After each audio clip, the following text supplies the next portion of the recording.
Hello everyone, we are back.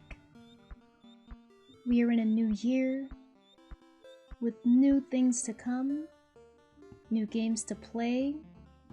1994, 2 years before I existed. How was everyone's holidays? Happy Christmas, Hanukkah, Kwanzaa, any other holiday that comes in December?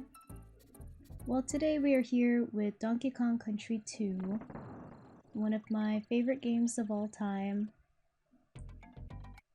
And we have no bananas. This is the plot.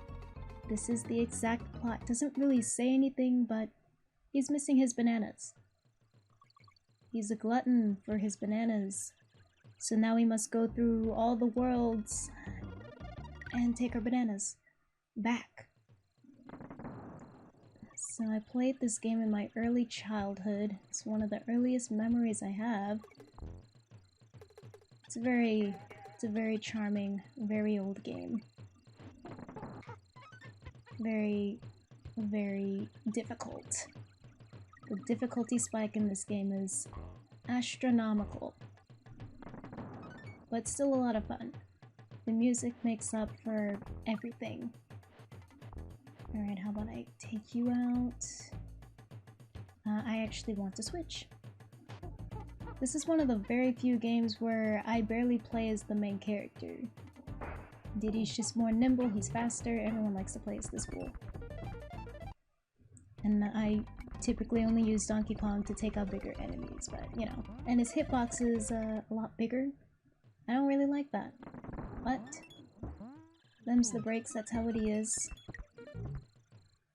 One of my favorite memories is finding the, oh, I messed it up. Finding the bonus stages. I love the sounds, the sound effects when you break into those walls. And I can't restart, they thought of everything. That's alright. I remember watching my brother and my dad play this game a ton. And I would beg them to play, but then I would instantly fall into a pit. They would shake their heads and be, "She will never be true gamer." And they were half correct. Kind of. Just needed to find the right game, I just needed practice, my hands were so small. Yes. Physics, rain effects. No rain physics, but it's still really pretty to look at. This has one of my least favorite enemies, these stupid armadillos. They're atrocious in every way possible. Real armadillos are different. They're actually more charming, more pleasurable to look at. Yeah, I also like how the weather can somewhat affect this gameplay, especially when it snows. When it snows, it's the absolute worst. I am dreading that world. So how this is gonna go is I am going to... There we go, we got it. Beat each world in one recording session. That is the goal. Some worlds are probably going to require more than one. Probably that ice world. Ice world really sucks. It really sucks. Alright, we got Kong. It stopped raiding. And this is Cranky Kong. You go to his cabin, he yaps at you. I'll show it off actually. Yes, this here is Rhinos Country. A leap of faith is all it takes to find Winky in a Barrel Canyon and grab any extra life balloons quickly before they float away. If you get stuck, come back and see me. Alright, he's got an accent. He's got that lovely Irish accent. Reptile Rumble. All these level names are alliterations. And I love them. This is one of my least favorite levels already. I don't like the music for this level. Somehow this game excelled at making levels where I get creeped out by the music. And I don't like the games. It's just all I remember. The music definitely sounds freaky. So yeah, if you go on YouTube, if Nintendo hasn't taken it down yet, just type in DK Country cave music and then you'll just be like, wow, You're right. It does sound a little creepy, huh? Yeah, just a little, just a hair. Also, there are snakes in these levels, and the snakes have the worst hitboxes ever. I think there's a... oh, there it is. I'll show it off in a second, but whenever you go through each level, you have bonus stages, and if you get all the bonus stages, it shows on the map the name of the level with an exclamation point next to it, to show that you've 100% at the level. And if you do that for every single level, then you've 100% at the game. Good for us. Not for me. I have never 100% at this game, and I don't plan to anytime soon. It's too hard. I'm not that pro. Then we have K.Rool Capers, with the best song in the franchise. Aquatic Ambience. Classic. Did anyone have parents where they forced you into things like sports or instruments that you didn't want to play unless you actually enjoyed it? Well, that was me with piano. I sat down and learned a lot of classical music,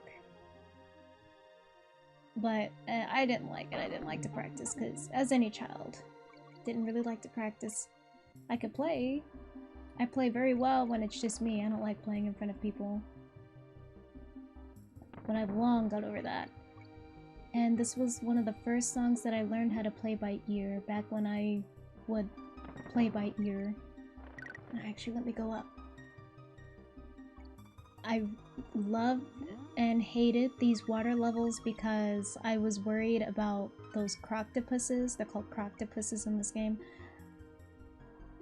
To me, it looked like a spider, and I really didn't like it. I just did not like the design, how it looked at all, or anything. And oftentimes I would have to call my brother. It's like, hey, I can't do it. I'm too much of a weenie. There's just no way I could. And then brother would come over and just beat it for me. I remember one other time that happened. It was Zelda Twilight Princess in that forest temple. That was not the business. There were so many spiders in that temple, and at the time when it came out, I got the Wii version instead of the GameCube. I didn't get into Zelda yet, but that was not great. There were spiders look lifelike, and now I can count their pixels. But this is Funky Kong, Funky Flights. This dude, he'll fly you from world to world. Yo, my name's Funky Kong. Don't care what you have to say. And let's say that I beat this world. I can leave this world and go elsewhere. Let's say if I wanted to grind lives. That's exactly what I would do. Barrel Canyon. Alright. Look what we got up here. Whoa, I almost fell. Okay, so if I ever find a warp barrel, I promise that I'll go back and complete the level. But this level's pretty annoying, so I really don't care for it too much. This is, in my opinion, one... The fools! Oh, I'm surprised they didn't kill me. But yeah, the difficulty curve in this game spikes up astronomically. Been using astronomically a lot. There's a huge difficulty spike. It's like, oh no. Talk about the difficulty spike. Here it is. It's like in the original Pokemon Red when you're about to fight the Elite Four, only to find out that they're 10 to 15 levels above you.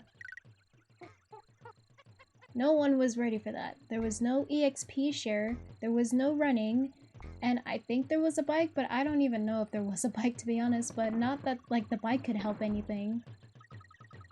It was just no good. You just had to sit there and grind individually for every single one in the victory road. Otherwise, well, how else would you beat it? I usually like to go through these segments a little quick because if I just keep it going for too long, then if I keep looking at it, then I'll never finish. Oh, that's cheating. Rude AF. Alright, we're done with the level. Easy peasy. That is how we do it. And here, this is Candy Kong, our stereotypical woman, thin build, while the boys look like actual animals. Alright, if you want to save, sure. I don't even care about her enough to voice her. I don't know, she left me with strange thoughts, like I just really didn't like her. I don't like her now. A very naughty Slayer, and I especially did not care for the Donkey Kong TV show. Alright. You better get ready, the trash is getting picked up, so be ready. These things are called naughties. Like you've been naughty. I don't know why. But, we beat it. We beat the world. We beat World 1. Alright, and it goes to Diddy Kong. As you can see, there's Diddy Kong's head. And that concludes the first world and the first episode of this game. I'm excited to get through this with everyone. Thanks for watching, and I'll see you later.